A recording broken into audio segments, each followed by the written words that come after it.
So life हमें अक्सर बहुत सारी चीज़ें सिखाती है एंड इसी एक चीज़ के वजह से, इसी एक्सपीरियंस के वजह से लोग अपने लाइफ में कुछ बहुत ही ज़्यादा जल्दी मैच्योर हो जाते हैं एंड कुछ अपने एज के हिसाब से हल्के हल्के मैच्योर होते जाते हैं। एंड आई थिंक सो मैंने कुछ अपने लाइफ में ऐसी गलतियाँ करी हैं जिसके वजह से आई विश कि ये कुछ चीज़ें मुझे थोड़े टाइम पहले पता चल जाती हैं।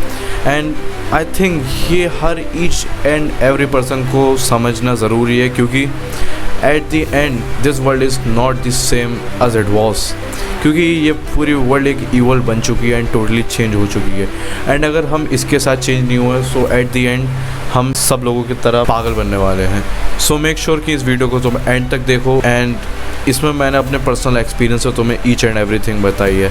सो अगर इसमें मुझसे कुछ गलती हो तो प्लीज़ कमेंट में मुझे बताना and let's start the video.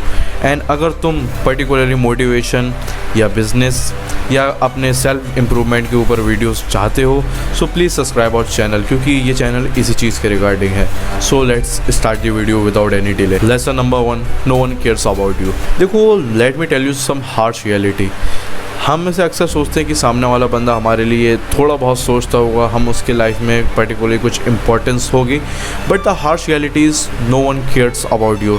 तुम क्या फील कर रहे हो, तुम्हें क्या फील हो रहा है, तुम्हारी लाइफ कैसी है, नो वन केयर। सब अपने लाइफ में बिजी हैं, सबको अपनी लाइफ प्यारी है।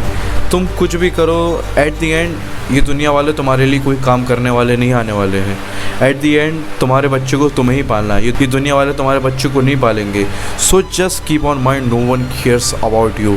हम में से बहुत सारे लोग इसी इल्यूजन में रहते हैं कि सामने वाले बंदे को मेरी थोड़ी बहुत तो पड़ी होगी, सामने वाला बंदा मेरे लिए थोड़ी बहुत तो केयर करता है, but the harsh reality is no one really cares about you. सब अपने लाइफ में बिजी हैं, सब अपने आप को ग्रो कर रहे हैं। So just be your self, अपने ऊपर पूरी ताकत लगाओ, अपने आप को पूरा चेंज करने की कोशिश करो, but be yourself. No one cares about you, just keep pushing yourself. Lesson number 2, always have an ego.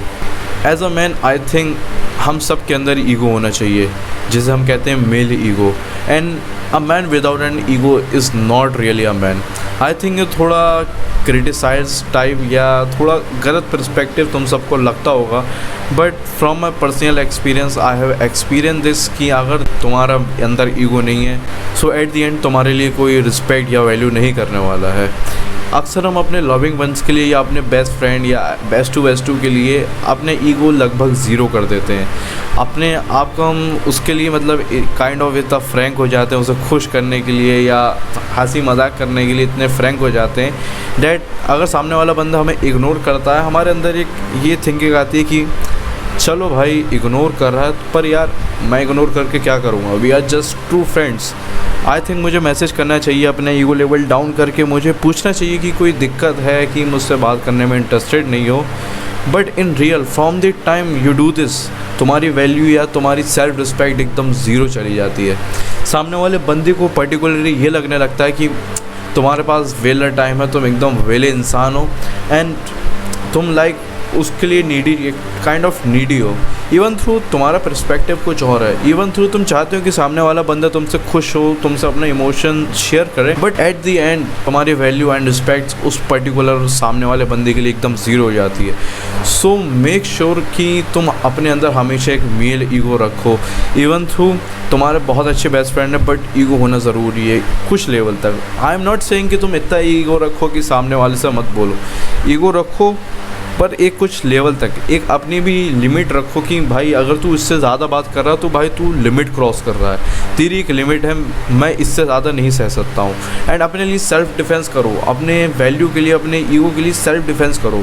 सामने वाला बंदा अगर तुम्हारे वैल्यू से ऊपर जा रहा है, तुम्हारे लिए ज़्यादा मजाक बना है, सो उसे सहो मत, just take the action, just take the action. अगर तुम्हें सामने वाले को मारना भी पड़े ना, जस्ट टेक द एक्शन, क्योंकि एट द एंड वो तुम्हारे सेल्फ रिस्पेक्ट के साथ खेल रहा है। Lesson number 3, no one is not so much caring और ट्रस्टवर्दी।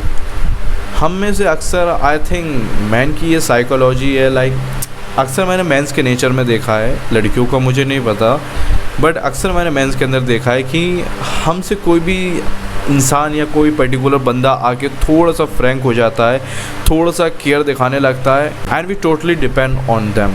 लाइक हमें ये लगता है कि ये सामने वाला बंदा हमारे लिए बहुत ही ज़्यादा केयर करता है, एंड एट द एंड ये हमारी सारी इमोशनल बातें सब कुछ सुनेगा, एंड इसी की वजह से तुम सामने वाले बंदे से अपने थॉट्स शेयर करने लगते हो, अपनी लाइफ शेयर करने लगते हो, and each and everything about your life, and अपने आप को लाइक पुनः अनक्लियर कर देते हो। एंड मैं तुम्हें एक रियलिटी बताता हूँ, तुम्हें मैं पहले भी बता चुका हूँ, no ones care about you. तो जब तुम उसे अपना थोड़ा लॉजिकली अगर तुम सोचोगे, जब तुम अपना इमोशन उससे सामने वाले पर्टिकुलर बंदे को बता रहे हो, ही डोंट केयर भाई। अगर तुम्हारा दोस्त तुमसे आके बोले भाई मेरा ब्रेकअप हो गया, मुझे बहुत बुरा लग रहा है, ही डोंट केयर भाई। तुम उससे सीधे बोलोगे भाई बंदी को भूल जाओ।